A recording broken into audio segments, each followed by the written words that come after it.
नमस्कार, स्वागत है आपका इंडिया न्यूज 28 में। ये बात करते हैं मध्य प्रदेश की कुछ खास खबरों की। श्योपुर कांग्रेस का केंद्र सरकार के विरोध में धरना प्रदर्शन। खबर मध्य प्रदेश के श्योपुर से है। केंद्र सरकार पर मनमानी करने और कांग्रेस के बैंक खातों को लोकसभा चुनाव से ठीक पहले फ्रीज करने के आरोप लगाकर श्योपुर के कांग्रेसियों ने शहर के अंबेडकर पार्क पर धरना दिया है।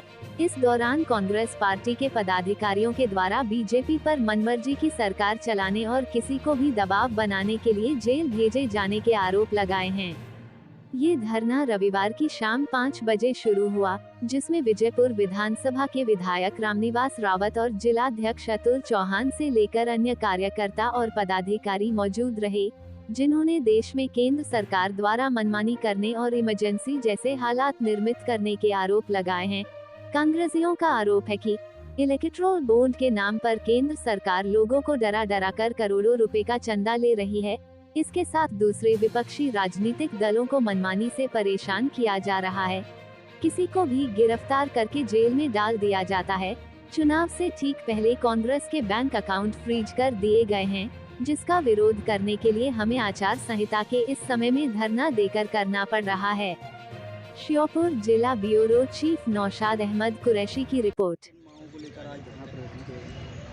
ये देश के अंदर आचार संहिता लगी हुई है, उसके बाद भी हमको धरने पर बैठना पड़ रहा है। ऐसा पहली मर्तबा है इस देश के अंदर पार्टियों को आंदोलन करना पड़ रहा है। ये नरेंद्र मोदी जी की 10 साल पुरानी सरकार है, वो इतनी लूट की सरकार है, इतने भ्रष्टाचार की सरकार है, इसकी कलई पूरे सामने खुल चुकी है।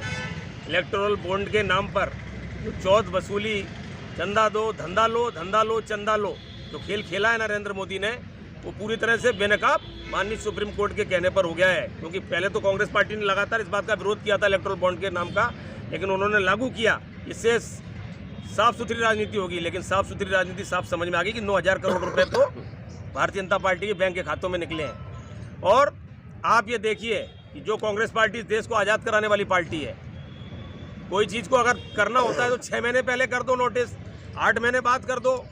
अब जब किसी कहना चाहिए, अपन उदाहरण दें कि किसी बाप की बेटी की शादी हो और उसके बैंक के खाते सील कर दिए जाएं तो कैसी स्थिति होगी।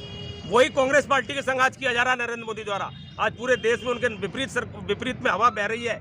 जब पूरे देश के अंदर 80% जनता उनके विरोध में खड़ी हुई है, कहीं ना कहीं उनके सर्वे बता रहे हैं अंदर से, तो कहीं ना कहीं देखने में आ रहा है कि माननीय केजरीवाल जी को, माननीय सोरेन जी को मुख्यमंत्री रहते हुए गिरफ्तार कर रहे हैं। और एक तरफ कांग्रेस पार्टी के 235 करोड़ रुपए के खाते सीज कर दिए और बैंक से जब्त कर लिए। आज कांग्रेस पार्टी कहाँ जाए? और 1800 करोड़ का नोटिस दे दिया उन्होंने। और आप देखते हैं काहे के लिए नोटिस दिया है? केवल 14 लाख रुपए के 20 लोगों के, जो हमारे एमएलए और एमपी ने जो चंदे दिए थे 20 लाख रुपए के, वो कहीं देरी से जाकर के उनको 20 लाख रुपए के दिए, उनको लिस्ट में दिए गए होंगे।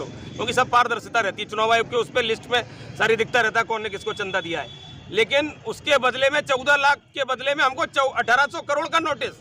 और भारतीय जनता पार्टी जो बेईमानी की साफ सुथरी सरकार की बात करती है, उसने 1300 लोगों के 42 करोड़ रुपए कहीं भी लिस्ट में नहीं दिखाया। जो चुनाव आयोग के ऊपर लिस्ट दिखाई दे रही है, उसमें कहीं दिखाई नहीं दे रहा है कि इसमें कौन ने चंदा दिया, किसने दिया, कितने पैसे दिए। 42 करोड़ रुपए ऐसे अवैध दिखाई दे रहे हैं, तो उन पर बनता है 4600 करोड़ रुपए इस हिसाब से।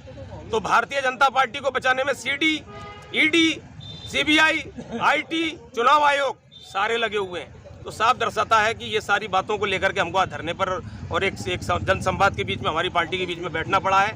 माननीय संविधान के रक्षक, जिन्होंने संविधान बचाया, बाबा साहब भीमराव अम्बेडकर जी, उनकी प्रतिमा के नीचे बैठे हैं। आज संविधान और लोकतंत्र की हत्या नरेंद्र मोदी सरकार कर रही है। इसी के विरोध में हम लोग यहाँ पर धरने प्रदर्शन कर रहे हैं। और